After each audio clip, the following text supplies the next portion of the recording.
बोलो गणेश भगवान की जय। बोल शंकर भगवान की जय। सभी भक्त लोग महाशिव पुराण तृतीय दिन के पाठ का आनंद उठाएं और अपना जीवन सफल बनाएं। भक्तों, इस पाठ से आपको बहुत ही ज्ञान और वैभव की प्राप्ति होगी। इसके सुनने से सभी भक्तों को अत्यधिक फल मिलेगा। प्रतिदिन सावन में शिव पुराण का पाठ करें और सुनने से बहुत फल की प्राप्ति होती है। बोलो शंकर भगवान की जय। बोल शंकर भगवान की जय। बोल पार्वती माता की जय। बोल गणेश भगवान की जय। बोल कार्तिक जी की जय। बोल सभी देवी देवतन की जय। बोल तुलसा मैया, गंगे मैया, गैया मैया, संतोषी माता, पृथ्वी माता, कालका मैया की जय। नमामि समीशामु निर्वाणे रूपं व्यवं व्यापकं ब्रह्म वेदस्वरूपं निजं निर्गुणं निर्विकल्पं निरीहं चिदाकाशमाकाशवासं भजेऽहं निराकार ओंकार मूलं तुरीहं गिरा ज्ञान गोतीतमीशं गिरीशं करालं महाकाल कालं कृपालं गुणागार संसार पारं नतोऽहं तुषाराद शंकाश गौरम गंभीरम मनोभूतिकोटि प्रवासी शरीरम स्फुरन्मूलकल्लोल नीचार गंगा लसद्वालवालेन्दु कंठे भुजंगा चलत कुंडलं शुभ्र नेत्रं विशालं प्रसन्नामुनं नीलकण्ठं दयालं मृगाधीश चर्माम्बरं मुण्डमालं प्रियं शङ्करं सर्वनाथं भजामि प्रचंडम अष्टम प्रगल्लं परेशम अखंडम अजम बाने कोटि प्रकाशम त्रिशूल निर्मूल नमशूल पाणिं भजेऽहं भवानी पतिं व्याविगम्यं कलातीत कल्याण कल्पांतकारी सदा सच्चिदानंद दाता पुरारी चिदानंद संदोह मोह पारे प्रसीद प्रसीद प्रभु मन्मथारी नयावद उमानाथ पादारविंदम भजन्ति लोके परिवानरायणं न तावद सुखं शांत संतापनाशं प्रसीद प्रभो सर्वभूतादिवासं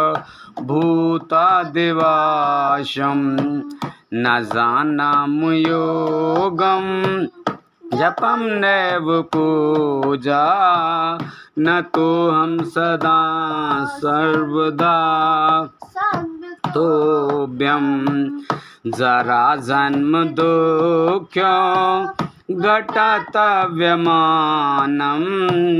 प्रभु पाय आपं नमामि शम्भो रुद्राष्टकं दे प्रोक्तं विपणे हर्तोष्ये ये पठन्ति नरा भक्त्या तेषां शम्भ प्रसीदते।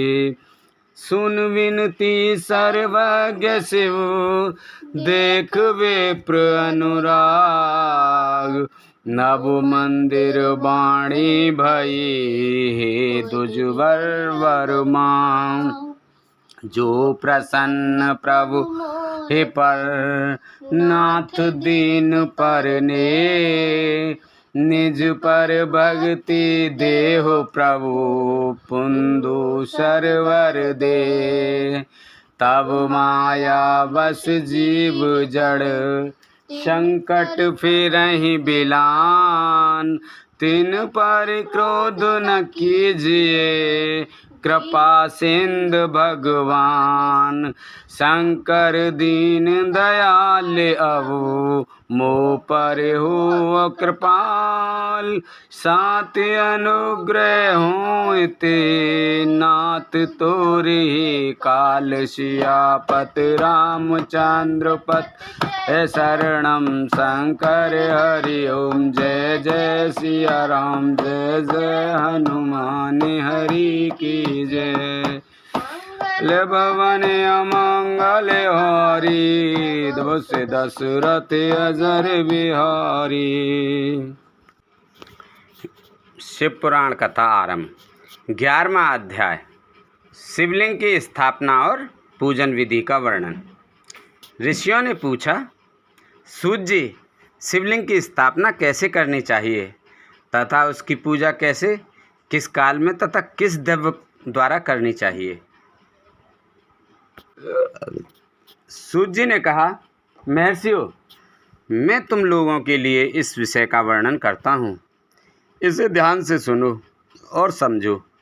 अनुकूल एवं शुभ समय में किसी पवित्र तीर्थ में नदी के तट पर ऐसी जगह पर शिवलिंग की स्थापना करनी चाहिए जहाँ रोज पूजन कर सके। पार्थिव द्रव्य से, जलमय द्रव्य से अथवा तेजस द्रव्य से पूजन करने से उपासक को पूजन का पूरा फल प्राप्त होता है। शुभ लक्षणों में पूजा करने पर यह तुरंत फल देने वाला है। चल प्रतिष्ठा के लिए छोटा शिवलिंग श्रेष्ठ माना जाता है। अचल प्रतिष्ठा हेतु बड़ा शिवलिंग अच्छा रहता है। शिवलिंग की पीठ सहित स्थापना करनी चाहिए। शिवलिंग की पीठ गोल, चौकोर, त्रिकोण अथवा खाट के पाए की भांति ऊपर नीचे मोटा और बीच में पतला होना चाहिए। ऐसा लिंग पीठ महान फल देने वाला होता है। पहले मिट्टी अथवा लोहे से शिवलिंग का निर्माण करना चाहिए। जिस द्रव्य से लिंग का निर्माण हो उसी से उसका पीठ बनाना चाहिए। यही अचल प्रतिष्ठा वाले शिवलिंग की विशेषता है। चल प्रतिष्ठा वाले शिवलिंग में लिंग व प्रतिष्ठा एक ही तत्व से बनानी चाहिए। लिंग की लंबाई स्थापना करने वाले मनुष्य के 12 उंगल के बराबर होनी चाहिए। इससे कम होने पर फल भी कम प्राप्त होता है, परंतु 12 उंगल से लंबाई अधिक भी हो सकती है। चल लिंग में लंबाई स्थापना करने वाले के 1 अंगुल के बराबर होनी चाहिए, उससे कम नहीं। यजमान को चाहिए कि पहले वह शिल्प शास्त्र के अनुसार देवालय बनवाए तथा उसमें सभी देवगणों की मूर्ति स्थापित करे। देवालय का गर्भगृह सुंदर, सुदृढ़ और स्वच्छ होना चाहिए। उसमें पूर्व और पश्चिम में 2 मुख द्वार हों। जहाँ शिवलिंग की स्थापना करनी हो उस स्थान के गर्त में नीलम, लाल वैदुर्य, श्याम, मरकत, मोती, मूंगा, गोमेद और हीरा इन 9 रत्नों को वैदिक मंत्रों के साथ छोड़ें।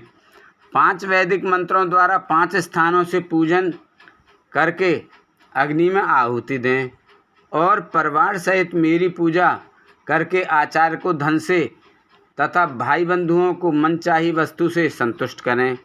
याचकों को सुवर्ण, गृह एवं भू संपत्ति तथा गाय आदि का प्रदान करें। स्थावर जंगम सभी जीवों को यत्नपूर्वक संतुष्ट कर एक गड्ढे में सुवर्ण तथा 9 प्रकार के रत्न भरकर वैदिक मंत्रों का उच्चारण करके परम कल्याणकारी महादेव जी का ध्यान करें। तत्पश्चात नाद घोष से युक्त महामंत्र ओंकार ओम का उच्चारण करके गड्ढे में पीठ युक्त शिवलिंग की स्थापना करें।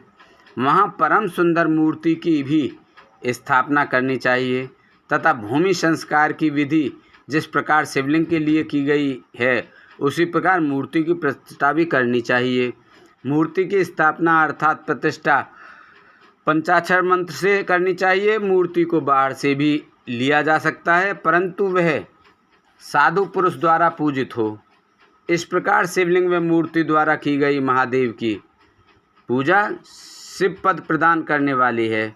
स्थावर और जंगम से लिंग भी दो तरह का हो गया है।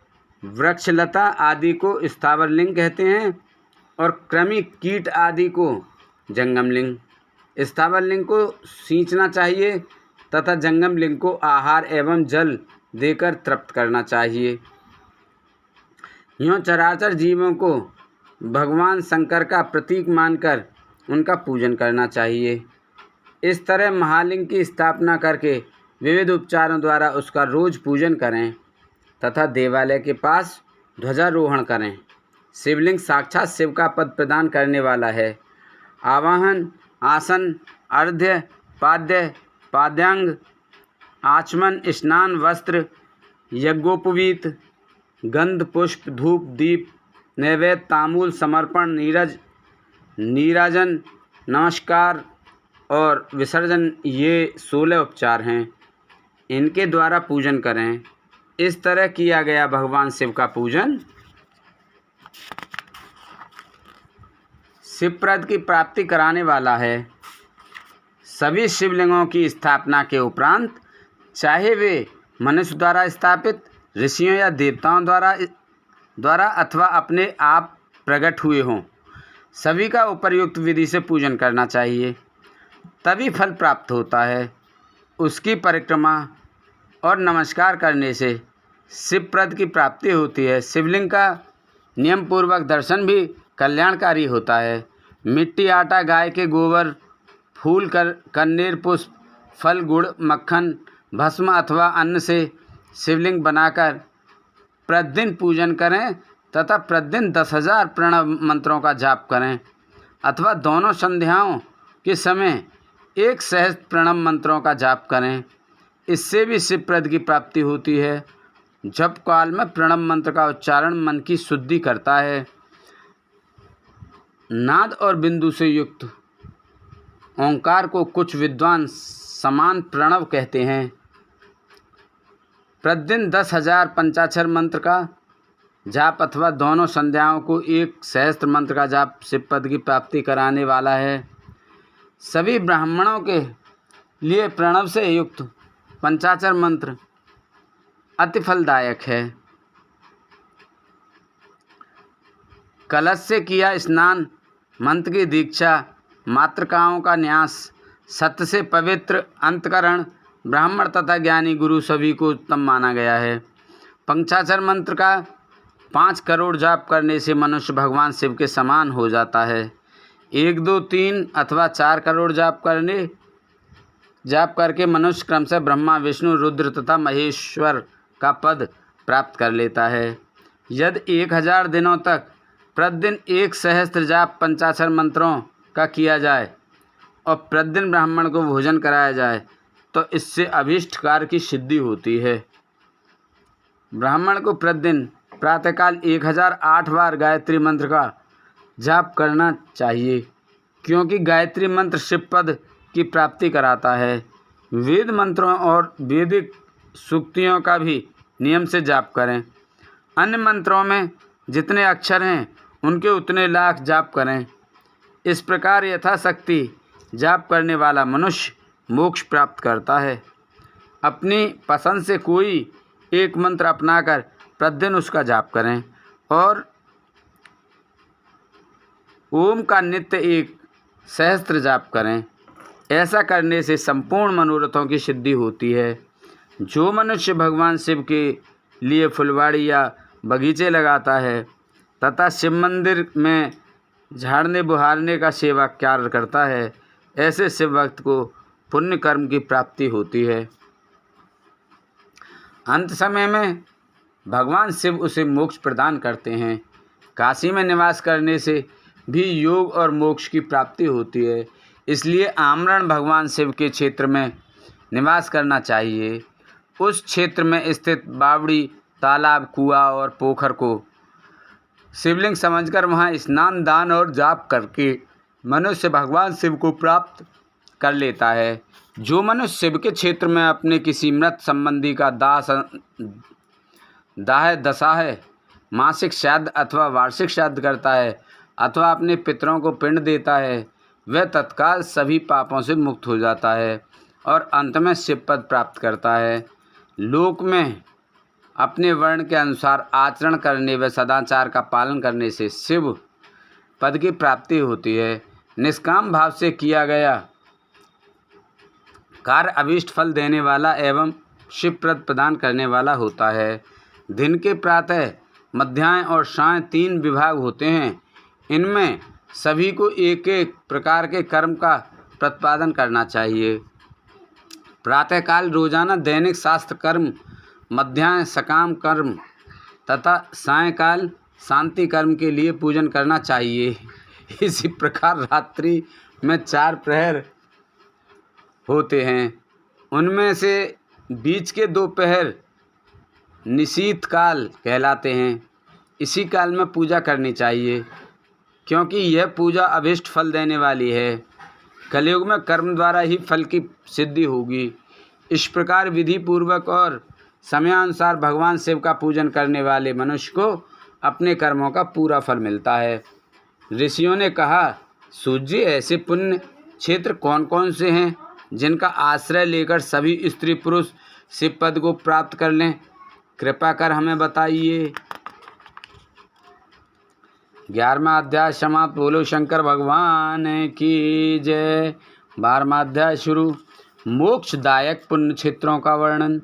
सूर्य बोले, हे विद्वान और बुद्धिमान महर्षियों, मैं मोक्ष देने वाले शिव क्षेत्रों का वर्णन कर रहा हूँ।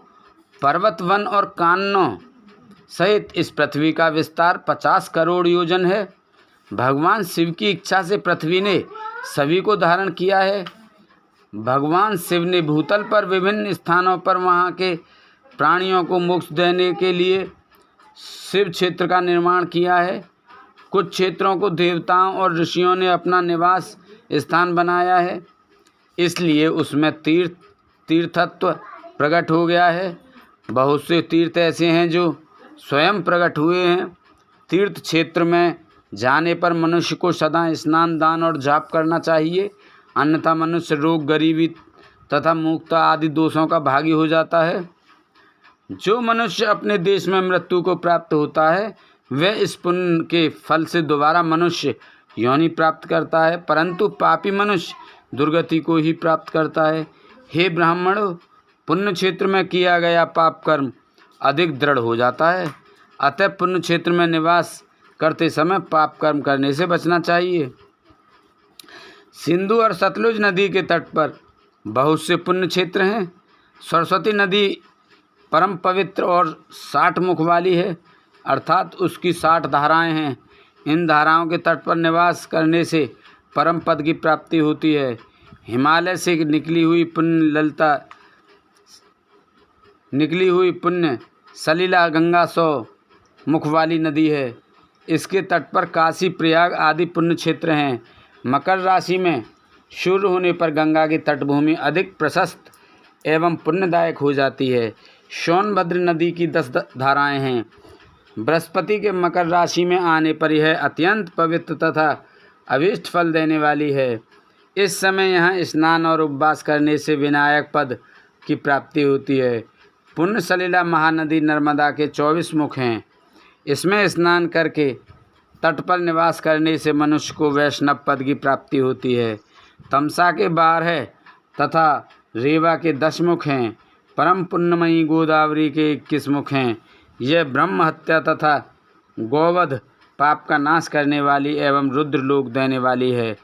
कृष्णवेणी नदी समस्त पापों का नाश करने वाली है। इसके 18 मुख हैं तथा यह विष्णु लोक प्रदान करने वाली है।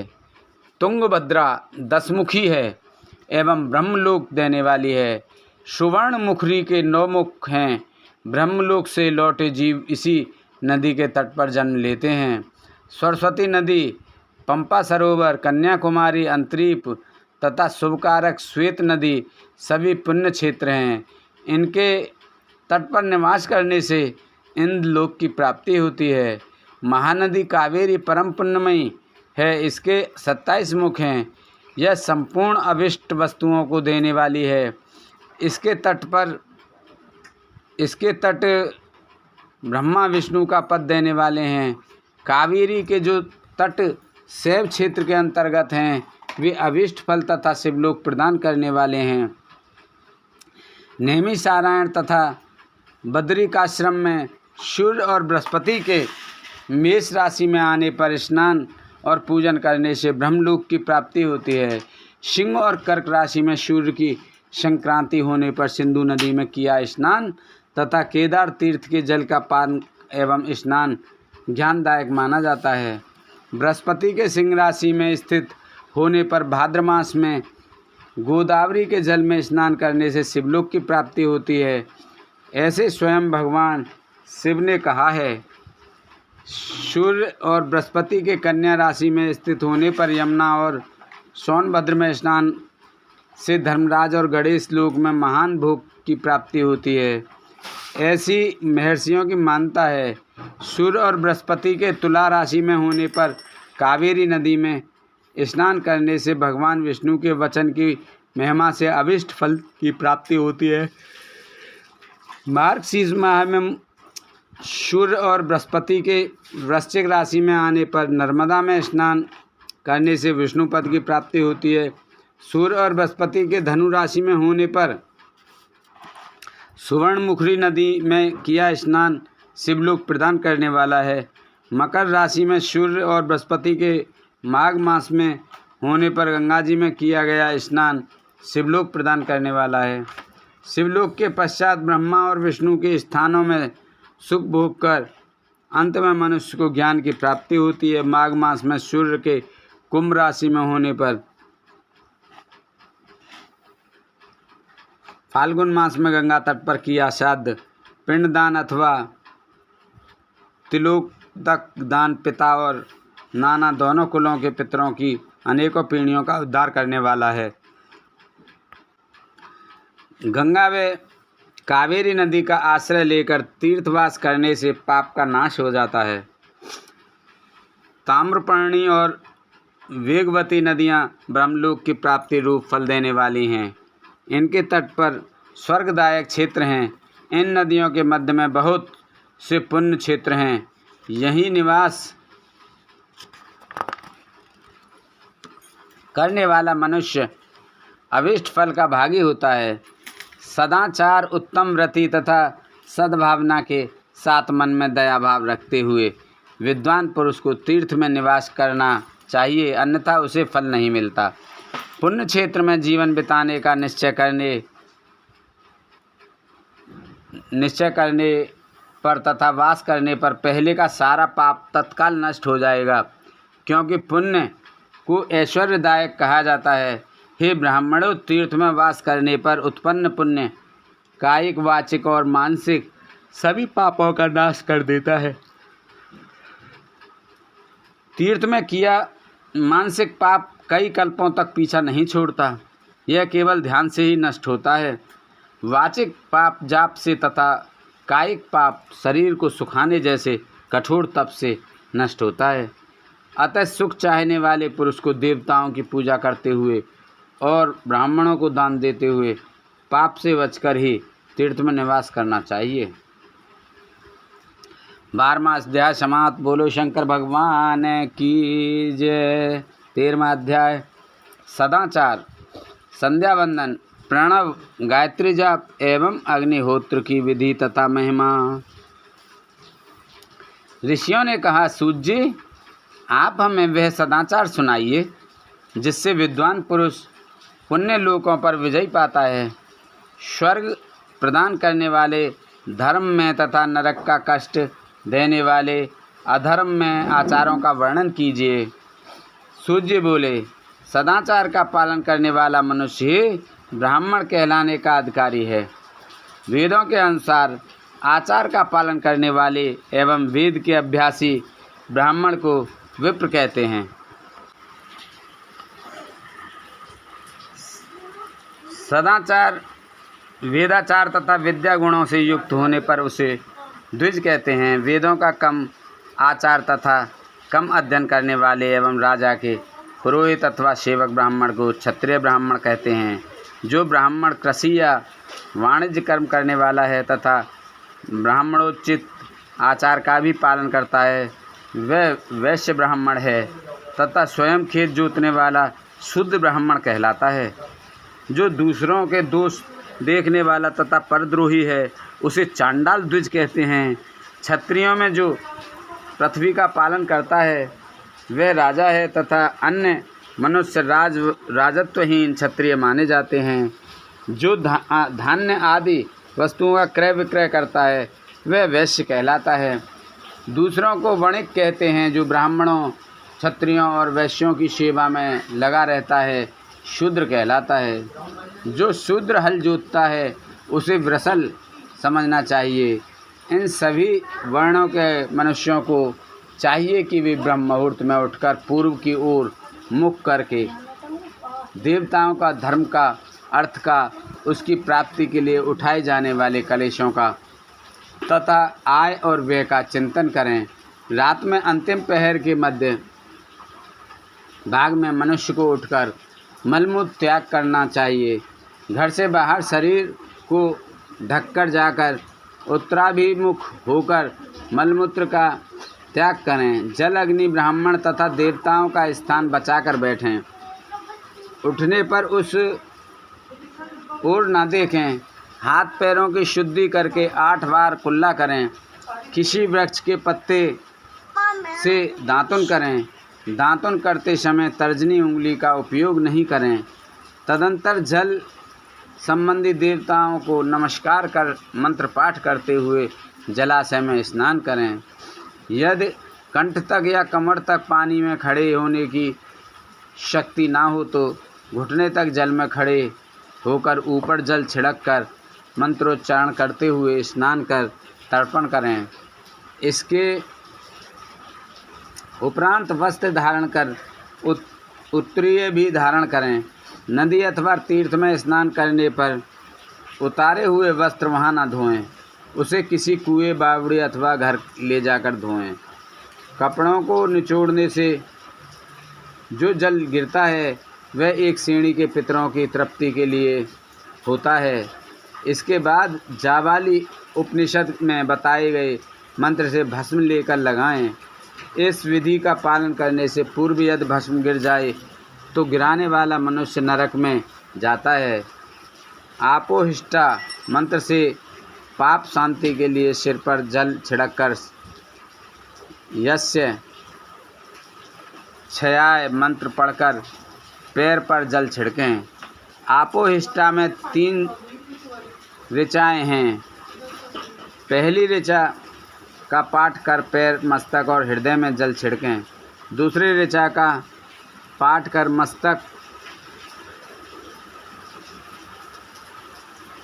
मस्तक और पैर पर जल छिड़कें। इस प्रकार के स्नान को मंत्र स्नान कहते हैं। किसी अपवित्र वस्तु से स्पर्श हो जाने पर, स्वास्थ्य ठीक न रहने पर, यात्रा में या जल उपलब्ध न होने की दशा में मंत्र स्नान करना चाहिए। प्रातःकाल की संध्योपासना में गायत्री मंत्र का जाप करके 3 बार सूर्य को अर्घ्य दें। मध्याह्न में गायत्री मंत्र का उच्चारण कर सूर्य को 1 अर्घ्य देना चाहिए।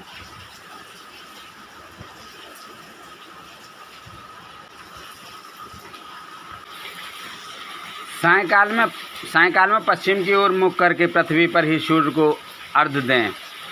सायंकाल में सूर्यास्त से 2 घड़ी पहले की गई संध्या का कोई महत्व नहीं होता। ठीक समय पर ही संध्या करनी चाहिए। यदि संध्योपासना किए बिना 1 दिन बीत जाए तो उसके प्रायश्चित हेतु अगली संध्या के समय 100 गायत्री मंत्र का जाप करें। 10 दिन छूट जाने पर 1 लाख तथा 1 माह छूट जाने पर अपना उपनयन संस्कार कराएं। अर्ध सिद्धि के लिए ईश, गौरी, कार्तिकेय, विष्णु, ब्रह्मा, चंद्रमा और यम व अन्य देवताओं का शुद्ध जल से तर्पण करें। तीर्थ के दक्षिण में, मंत्रालय में, देवालय में अथवा घर में स्नान पर बैठकर अपनी बुद्धि को स्थिर कर देवताओं को नमस्कार कर प्रणव मंत्र का जाप करने के पश्चात गायत्री मंत्र का जाप करें। प्रणव के ए, ऊ और मैं तीनों अक्षरों में जीव और ब्रह्मा की एकता का प्रतिपादन होता है। अतः प्रणव मंत्र का जाप करते समय मन में यह भावना होनी चाहिए कि हम तीनों लोकों की सृष्टि करने वाले ब्रह्मा, पालन करने वाले विष्णु तथा संहार करने वाले रुद्र की उपासना कर रहे हैं। यह ब्रह्म स्वरूप ओंकार हमारी कामेंद्रियों, कर्मेंद्रियों, ज्ञानेंद्रियों, मन की वृत्तियों तथा बुद्धि वृत्तियों को सदा भोग और मोक्ष प्रदान करने वाले धर्म एवं ज्ञान की ओर प्रेरित करें। जो मनुष्य प्रणव मंत्र के अर्थ का चिंतन करते हुए इसका जाप करते हैं वे निश्चय ही ब्रह्मा को प्राप्त करते हैं तथा जो मनुष्य बिना अर्थ जाने प्रणव मंत्र का जाप करते हैं उनको ब्राह्मण तत्व की पूर्ति होती है। इस हेतु श्रेष्ठ ब्राह्मण को प्रतिदिन प्रातःकाल 1 सहस्त्र गायत्री मंत्र का जाप करना चाहिए। मध्याह्न में 100 बार तथा सायं 28 बार जाप करें। अन्य वर्णों के मनुष्यों को सामर्थ्य के अनुसार जाप करना चाहिए। हमारे शरीर के भीतर मूलाधार, स्वादिष्ठान, मणिपुर, अनाहत, आज्ञा और सहस्त्रास्त्र नामक 6 चक्र हैं। इन चक्रों में क्रमशः विद्वेश्वर, ब्रह्मा, विष्णु, ईश, जीवात्मा और परमेश्वर स्थित हैं। सद्भावना पूर्वक श्वास के साथ सोहम का जाप करें। सहस्त्र बार किया गया जाप ब्रह्मलोक प्रदान करने वाला है। 100 बार किए जाप से इंद्र पद की प्राप्ति होती है। आत्मरक्षा के लिए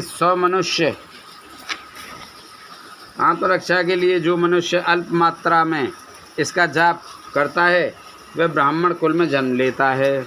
12 लाख गायत्री का जाप करने वाला मनुष्य ब्राह्मण कहा जाता है। जिस ब्राह्मण ने 1 लाख गायत्री का भी जाप ना किया हो उसे वैदिक कार्यों में न लगाएं। यदि एक दिन उल्लंघन हो जाए तो अगले दिन उसके बदले में उतने अधिक मंत्रों का जाप करना चाहिए।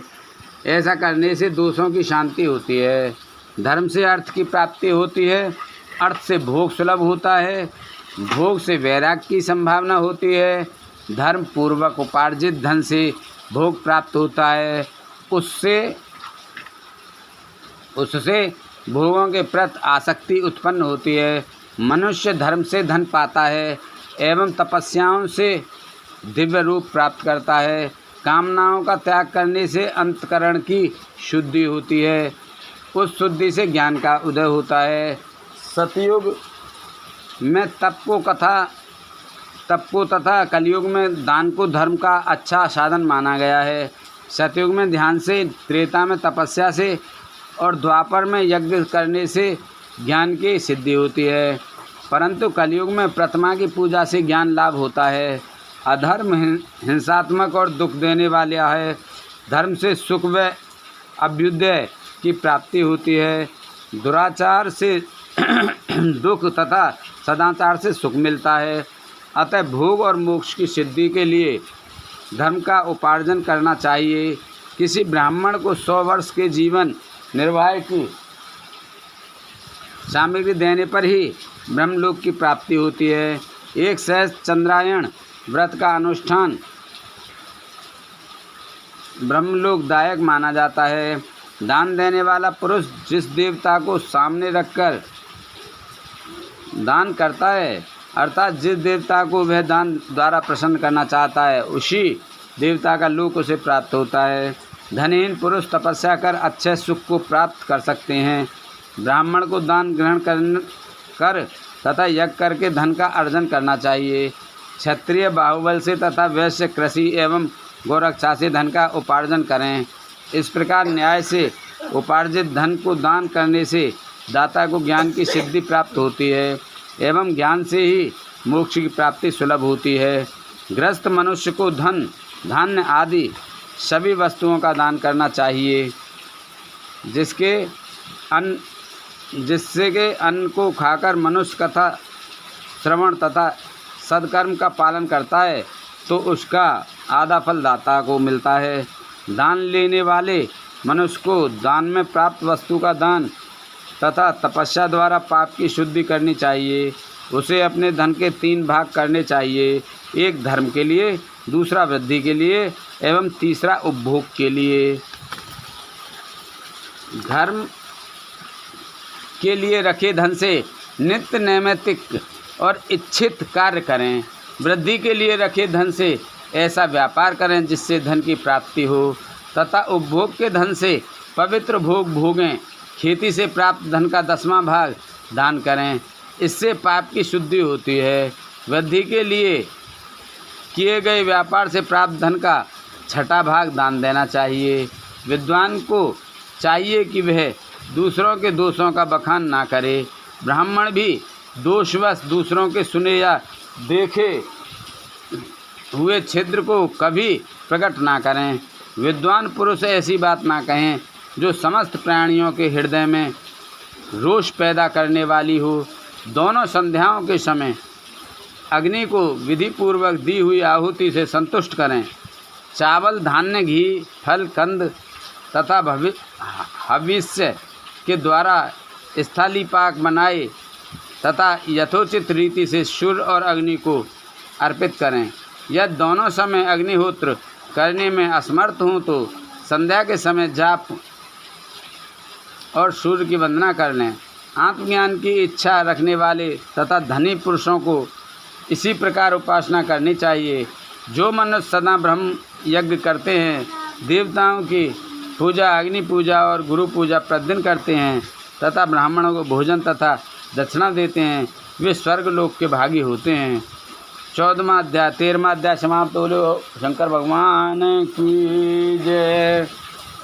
14वां अध्याय अग्नि यज्ञ, देव यज्ञ और ब्रह्म यज्ञ का वर्णन। ऋषियों ने कहा, प्रभु, अग्नि यज्ञ, देव यज्ञ और ब्रह्म यज्ञ का वर्णन करके हम कृतार्थ करें। सूर्य बोले, महर्षियों, ग्रस्त पुरुषों के लिए प्रातः और सायंकाल अग्नि में 2 चावल और द्रव्य की आहुति ही अग्नि यज्ञ है।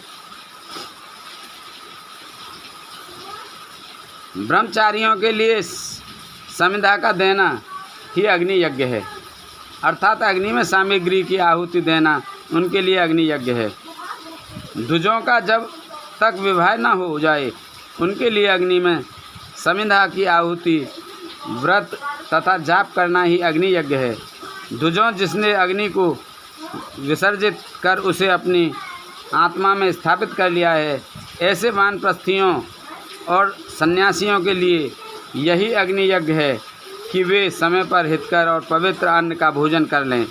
ब्राह्मणों, सायंकाल अग्नि के लिए दी आहुति से संपत्ति की प्राप्ति होती है तथा प्रातःकाल सूर्यदेव को दी आहुति से आयु की वृद्धि होती है। दिन में अग्निदेव सूर्य में ही प्रविष्ट हो जाते हैं, अतः प्रातःकाल सूर्य को दी आहुति अग्नि यज्ञ के समान ही होती है। इंद्र आदि समस्त देवताओं को प्राप्त करने के उद्देश्य से जो आहुति अग्नि में दी जाती है वह देवयज्ञ कहलाती है। लौकिक अग्नि में प्रतिष्ठित जो संस्कार नियमित हवन कर्म हैं वह देवयज्ञ हैं। देवताओं को प्रसन्न करने के लिए नियम से विधिपूर्वक किया गया यज्ञ ही देवयज्ञ है। वेदों के नित्य अध्ययन और स्वाध्याय को ब्रह्मयज्ञ कहते हैं। मनुष्य को देवताओं की तृप्ति के लिए प्रतिदिन ब्रह्मयज्ञ करना चाहिए। प्रातःकाल और सायंकाल को ही इसे किया जा सकता है। अग्नि के बिना देवयज्ञ कैसे होता है, इसे श्रद्धा और आदर से सुनो।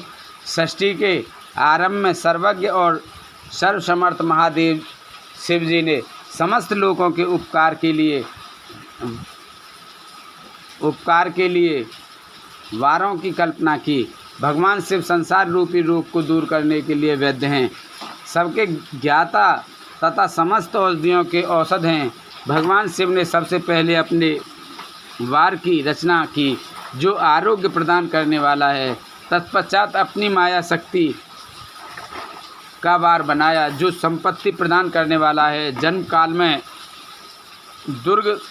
दुर्गतिग्रस्त बालक की रक्षा के लिए कुमार के वार की कल्पना की। आलस्य और पाप की निवृत्ति तथा समस्त लोगों का हित करने की इच्छा से लोक रक्षक भगवान विष्णु का वार बनाया। इसके बाद शिवजी ने पुष्टि और रक्षा के लिए आयुकर्ता त्रिलोक सृष्टा परमेष्टि ब्रह्मा का आयुष्कारक वार बनाया। तीनों लोकों की वृद्धि के लिए पहले पुण्य पाप की रचना होने पर लोगों को शुभाशुभ फल देने वाले इंद्र और यम के वारों का निर्माण किया। ये वार भोग देने वाले तथा मृत्यु भय को दूर करने वाले हैं। इसके उपरांत भगवान शिव ने 7 ग्रहों को इन वारों का स्वामी निश्चित किया। ये सभी ग्रह नक्षत्र ज्योतिर्मय मंडल में प्रतिष्ठित हैं। शिव के वार के स्वामी सूर्य हैं, शक्ति संबंधी वार के स्वामी सोम, कुमार संबंधी वार के अधिपति मंगल, विष्णु वार के स्वामी बुध, ब्रह्मा जी के वार के स्वामी बृहस्पति, इंद्र वार के स्वामी शुक्र व यम वार के स्वामी शनि हैं। अपने अपने वार में की गई देवताओं की पूजा उनके फलों को देने वाली है। सूर्य आरोग्य और चंद्रमा संपत्ति के दाता हैं। बुध व्याधियों के निवारक तथा बुद्धि प्रदाता हैं। बृहस्पति आयु की वृद्धि करते हैं। शुक्र भोग देते हैं और शनि मृत्यु का निवारण करते हैं। इन 7 वारों के फल उनके देवताओं के पूजन से प्राप्त होते हैं। अन्य देवताओं की पूजा का फल भी भगवान शिव ही देते हैं। देवताओं की प्रसन्नता के लिए पूजा की 5 पद्धतियां हैं। पहले उन देवताओं के मंत्रों का जाप, दूसरा होम, तीसरा दान, चौथा तप तथा 5वां वेदी पर प्रतिमा में अग्नि अथवा ब्राह्मणों के शरीर में विशिष्ट देव की भावना करके 16 उपचारों से पूजा तथा आराधना करना।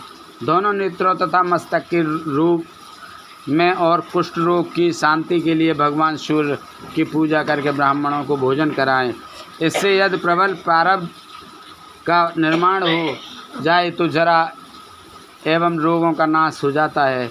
इष्ट देव के नाम का जाप वार के अनुसार फल देते हैं। रविवार को सूर्य देव व अन्य देवताओं के लिए तथा अन्य ब्राह्मणों के लिए विशिष्ट वस्तु अर्पित करें।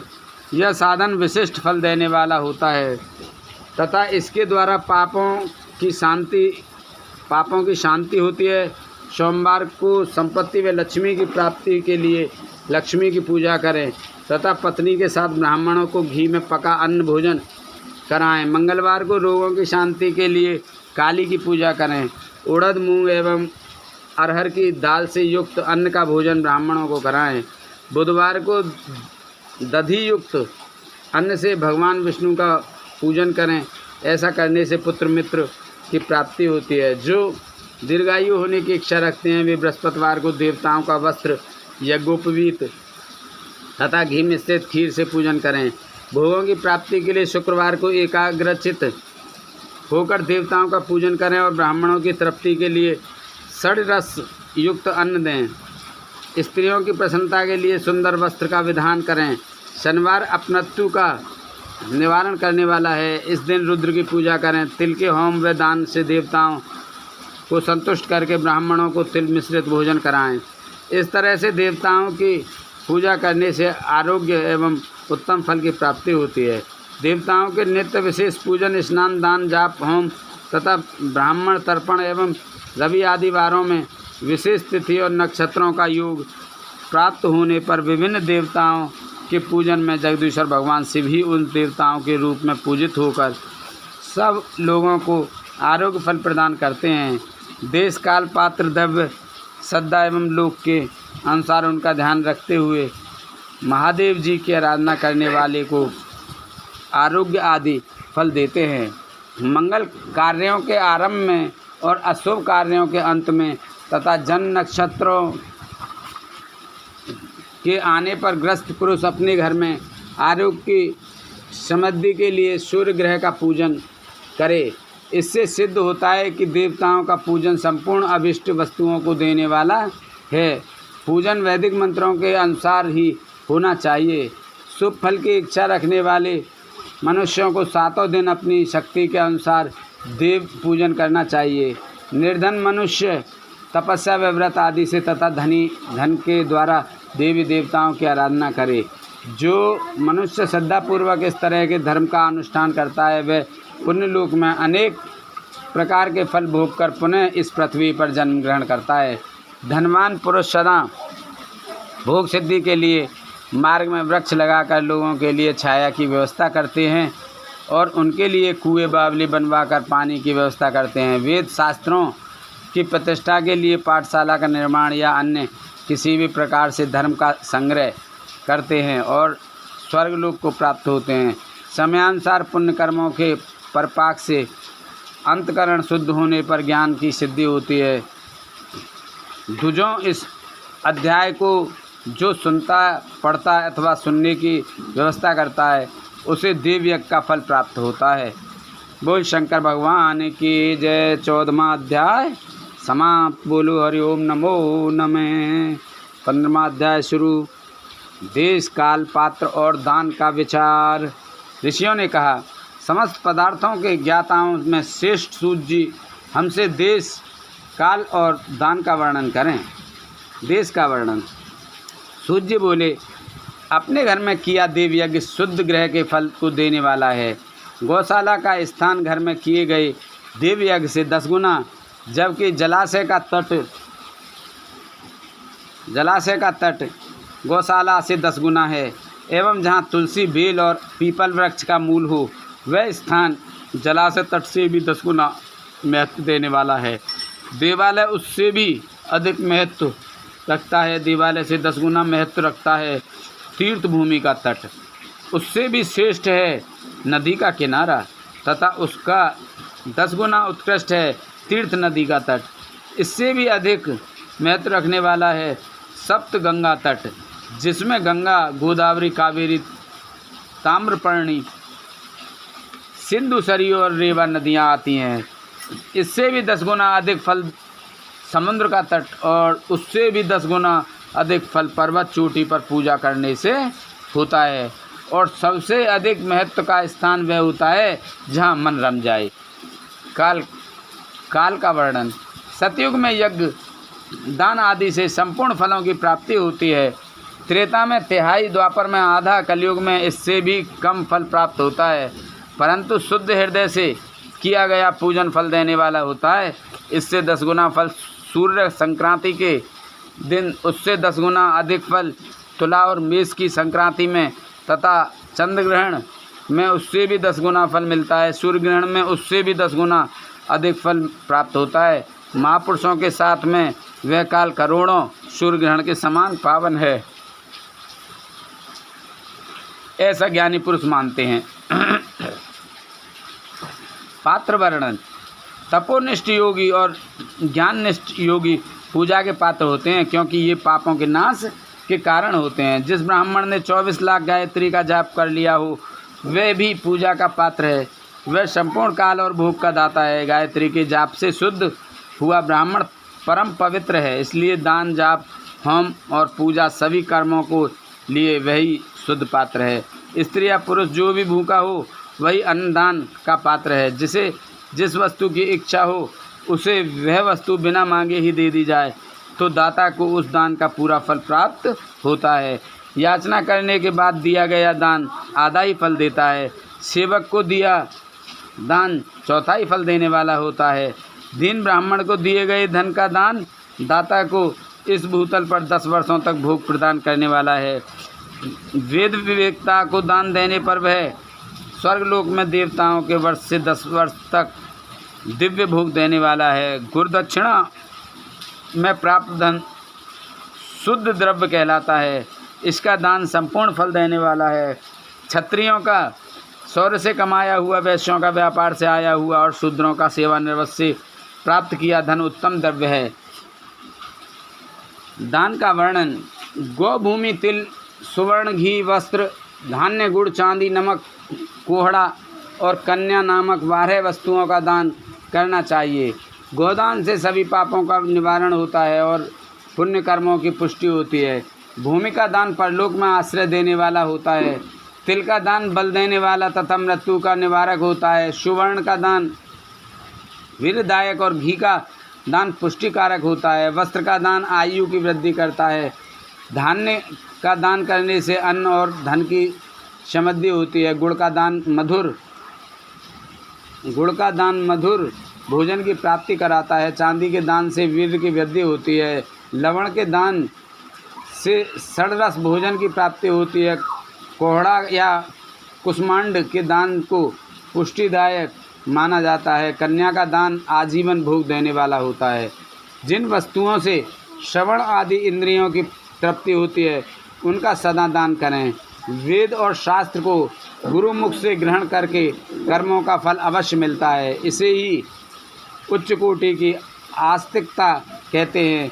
भाई बंधु अथवा राजा के भय से जो आस्तिकता होती है वह निम्न श्रेणी की होती है। जिस मनुष्य के पास धन का अभाव है वह वाणी और कर्म द्वारा ही पूजन करे। तीर्थ यात्रा और व्रत को शारीरिक पूजन माना जाता है। तपस्या और दान मनुष्य को सदा करने चाहिए। देवताओं की तृप्ति के लिए जो कुछ दान किया जाता है वह सब प्रकार के भोग प्रदान करने वाला है। इससे इस लोक और परलोक में उत्तम जन्म और सदा सुलभ होने वाला भोग प्राप्त होता है। ईश्वर को सब कुछ समर्पित करने एवं बुद्धि से यज्ञ एवं दान करने से मोक्ष की प्राप्ति होती है। बोल शंकर भगवान की, बोल पार्वती माता की जय। 15वां अध्याय समाप्त। बोलो हरि ओम नमो नमः। ओम जय शिव ओंकारा स्वामी भज शिव ओंकारा। ब्रह्मा विष्णु सदा शिव अर्धांगिनी धारा। ओम जय शिव ओंकारा। एकानन चतुरानन पंचानन राज स्वामी पंचानन राज। हंसानन गरुणासन हंसानन गरुणासन वृषवाहन साज। ओम जय शिव ओंकारा। 2 भुज 4 चतुर्भुज 10 भुज अत सो है स्वामी 10 भुज ते सो है। तीनों रूप निरखता तीनों रूप निरखता त्रिभुवन जन मोह। ओम जय शिव ओंकारा। अक्षमाला वनमाला रुंडमाला धारी स्वामी रुंडमाला धारी। चंदन मृग मद सोहे चंदन मृग मद सोहे भोले शुभकारी। ओम जय शिव ओंकारा। सनकादिक ब्रह्म श्वेतांबर पीतांबर बागंबर अंगे स्वामी बागंबर अंगे। सनकादिक ब्रह्मादिक सनकादिक ब्रह्मादिक भूतादिक संगे। ओम जय शिव करके मध्य कमंडल चक्र त्रिशूलधारी स्वामी चक्र त्रिशूल धरता। जग करता जग भरता जग करता जग भरता जग पालन करता। ओम जय शिव ओंकारा। ब्रह्मा विष्णु सदा शिव जानते अब वेका स्वामी जानते अब वेका। प्रणमाक्षर में शोभित प्रणमाक्षर में शोभित ये तीनों एका। ओम जय शिव ओंकारा। ते गुण स्वामी जी की आरती जो कोई नर गावे, स्वामी प्रेम सहित गावे। कहत शिवानंद स्वामी भजत हरिहर स्वामी, मन मानसित फल पावे। ओम जय शिव ओंकारा, जय शिव ओंकारा, स्वामी भज शिव ओंकारा। ब्रह्मा विष्णु सदा शिव, ब्रह्मा विष्णु सदा शिव, अर्धांगिनी धारा। ओम जय शिव ओंकारा। बोल शंकर भगवान की जय। जय शंकर शंकर जय शंकर कैलाशपति। जय गोरा गोरा जय गोरा माँ पार्वती। जय शंकर शंकर जय शंकर कैलाशपति। जय गोरा जय गोरा माँ पार्वती। जय शंकर जय शंकर कैलाशपति। जय गोरा जय गोरा माँ पार्वती। जय शंकर जय कृपानि शंकर जय शंकर कैलाशपति। जय गोरा जय गोरा माँ पार्वती। जय शंकर जय शंकर कैलाशपति। जय गोरा जय गोरा माँ पार्वती। बोल शंकर भगवान की जय।